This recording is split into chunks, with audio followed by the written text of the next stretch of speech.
How you guys doing tonight? Yes. Y'all got them drinks? Everybody got a beverage? Yes. All right. Tara killed it before. Yeah, she did. She did. I tell you what, I've been doing this for 3 years, and I love myself. I love companies that have leaders that are women. Literally, those are my favorite companies. Makes it all the more better. So real quick, we are here, Seattle. This is our mission. Eric can talk a little bit more about that.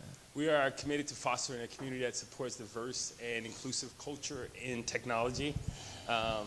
Basically, it is what it is. Our nonprofit supports diversity for tech and creative companies in this area. Yeah, we noticed that when we moved here, myself, Eric, our other two co-founders, we're all from the South. So we moved here and kind of gravitated towards each other. Basically, for our love for good food, we rallied around that, right? But then we started to realize, like, wow, we're working in these companies, but we're not really seeing a lot of people that look like us. So there's a lack of representation there, and I think for the products that we're all building and working in, the companies that we're working in day to day, we could do a lot better if we are positioning ourselves to include a lot more groups of people, women especially, African Americans, Latinos, Native Americans, veterans, young folks, old folks, everybody. So let's talk about the thing that happens to a lot of us in the industries that we serve, which is covering. And if you haven't heard of covering, it's hiding a significant part of who you are, just basically in the name of assimilation. So if you take the little anecdote I just told you about us not recognizing a lot of people or not seeing a lot of people that look like us in the companies that we work, you realize, wow, do I find myself not being myself? Do I find myself sort of assimilating, or do I find myself working a little extra to become a cultural fit? Have you ever covered? Have you ever found yourself being in a position? Have you ever been one of these people? Have you ever hid behind the education that you have, or maybe the education that you don't have, or maybe the background that you come from not being the background that is typical of a tech employee or of a Microsoft or a Google employee? So these are all examples of what covering is, and it's just a shame. We work with Google as one of our sponsors, and they always say, bring your whole self to work.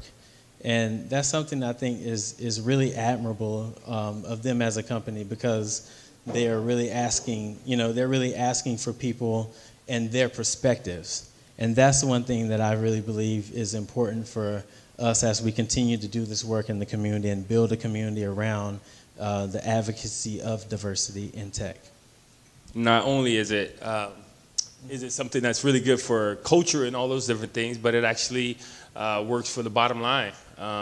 Studies show, I implore all you guys to look at the McKinsey report, but studies show that with gender diversity, diverse companies outperform non-gender diverse companies by 15%. Ethnically diverse companies outperform non-ethnically diverse companies by 35%. So it actually affects your bottom line to be diverse. It'll help you make better products and better services. So it's not if you are X, it's not if you are a woman, it's not if you are black, it's not if you are Latino, it's if you support a more diverse industry. If you really believe that we can be the trailblazers that we are in the diversity world as we are in the product world, this is what you want to be a part of. You want to come to here, Seattle. You want to be a part of change. And most importantly, you want to come out on December 17th for our holiday event. Exactly. We know there's a lot going on December 17th, but this is the real thing that's going on because we want everybody to come out, get dressed up. Let's celebrate each other. This time of year, this last month, it's been a crazy month. We don't know how the next couple of years is going to look. However, for one night, we can enjoy each other, because this is a great time of year, and we should celebrate, the things that we're doing in the city of Seattle. Because coming from a small town in Georgia, a lot of the things that I've seen in the 3 years that I've been here would not happen there. So I really appreciate you guys hearing us out. You got some questions? One last thing, and then we'll get a question. One last thing. So the slide before it talked about who is here at Seattle for, and I say that because a lot of people see African American co-founders, and a lot of Caucasians are turned off from that. And we do want to let you guys know, here is about supporting diversity in the culture of diversity across all of Seattle. So we welcome everybody in our doors. A lot of people who are Caucasian come from different other areas. They're a lot more diverse. So we want you guys to be a part of this and want you to be a part of this mission. So one thing before we go to questions, I realized you guys never told them what Here Seattle is. Yeah. So, and Eric, I want you to mention, if I'm wrong, and this is public, so I probably should ask you first, but I believe you told me before you were actually inspired to do Here Seattle from coming to New Tech events, correct? Well, New Tech, going around other things different too, events, New Tech, Tech Crawl. But let them know exactly what Here Seattle is. Yeah, Here Seattle is a nonprofit 501c3 that is a community built to support the diverse and tech community in the area. We do mentoring programs, professional development, as well as corporate consulting to help the overall ecosystem of Seattle become a lot more diverse. Right. So that's what we do. And you can check us out on hereseattle.com. Yeah, simple. Any questions at all? Free tickets. Yes. How do you deal with your sponsors to make sure that when they have diversity, they also deal with diversity and experience and personality? Because I grew up in a place called Pasadena, and all of us could be here and be diverse.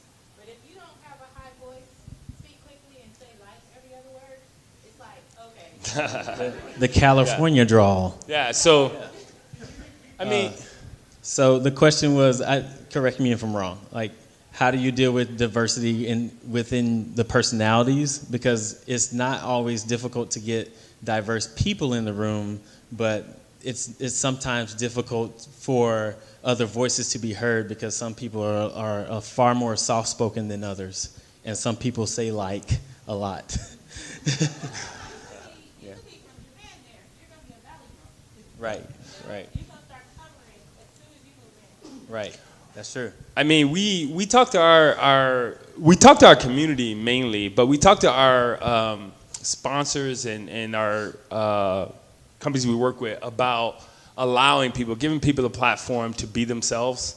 Whether it be by doing internal training, by doing different events, to make people feel really comfortable. The great thing about, I have to say, when it comes to tech and creative, they do a lot of things to kind of take care of people in general.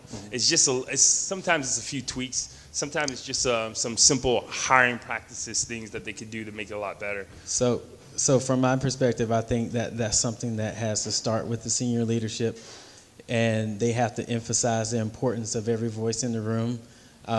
My day job, I spend working at Starbucks for a really intelligent team of folks, and I've sat in meetings where I've seen that soft-spoken individual who may not feel comfortable speaking up in a room, maybe because of their accent or for whatever reason. But having a vice president on my team that is willing to look you in the eye and say, so what's your opinion? So those things mean the world to me as an individual who doesn't work with a lot of other people that look like me. And it has to be an effort on everybody's part, but most of all, like when the employees see there's an effort on the part of the senior leadership, then the hope is that sort of behavior trickles down so that everybody feels included. And there are some other case studies I can share with you about that stuff too. So you mentioned you have mentorship programs. Yes. What is the focus of those programs? Is it more for minority tech founders, professional development, personal development, or what's the scope? So our mentoring, so far what we've done with mentoring has been really about inspiring. When we talk to a lot of companies, they say it's the lack of pipeline.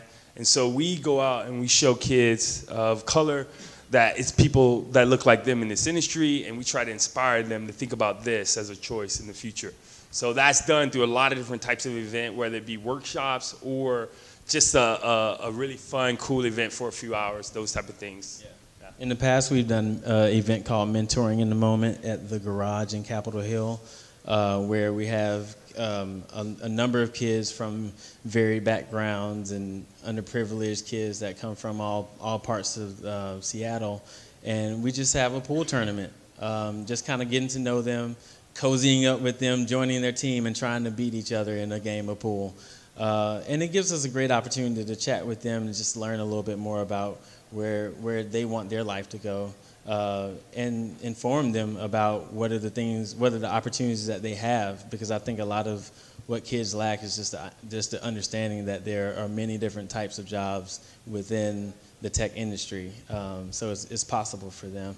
In the future, in 2017, we do hope to do more professional development events and have more opportunities for professionals of all ages.